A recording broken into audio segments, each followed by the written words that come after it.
project originated quite a few years ago, probably about close to 3 years now, where we initially wanted to do something for the community and we wanted to do a community outreach program. Our goal at the time was really to give the community access and safe passage to schools and to work. We've identified there was a need to build community trails, but we always wanted to regulate these trails. The obvious partner was CapeNature, to speak to them because they've got hiking trails and they had a need for us to maintain that. So for us to find a program and a vehicle and a perfect partner, CapeNature put up their hand and we started working with them, and it's been very, very successful.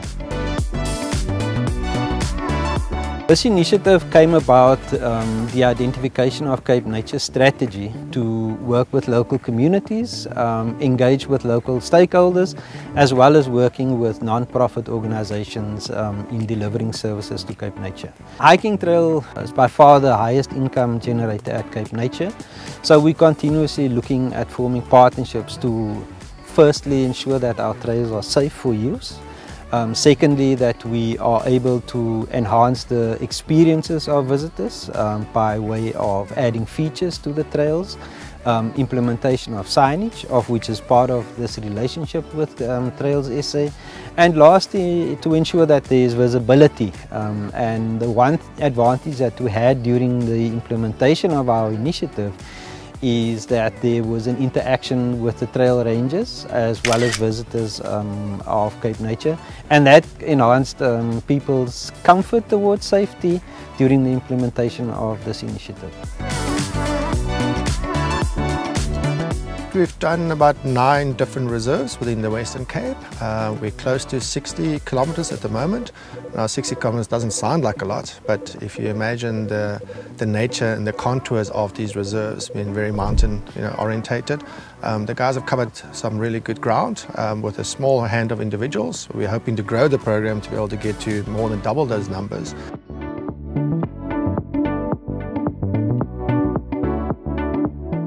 A lot of stuff can go wrong in our communities because there's gang violence and there's a lot of poverty. So unable to wake up every morning and knowing that you have a job to go to, it means a lot for us. For us, for our families, it means a lot because before this we didn't have any income. Now there's a little bit more coming in.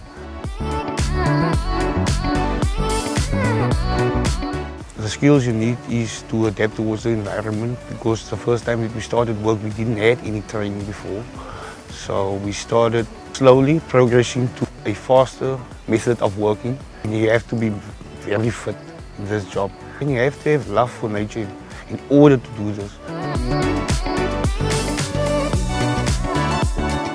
It's not about the trails alone and the security that these trails offer, but it's also how we contribute towards the community and how we change lives. How do we giving these guys that really need a chance and opportunity to do something? And I mean, they work with tools, most basic tools that you can possibly find, but they've taken so much pride, and we're really hoping with the help and the partnership with CapeNature that we can grow this program in the future.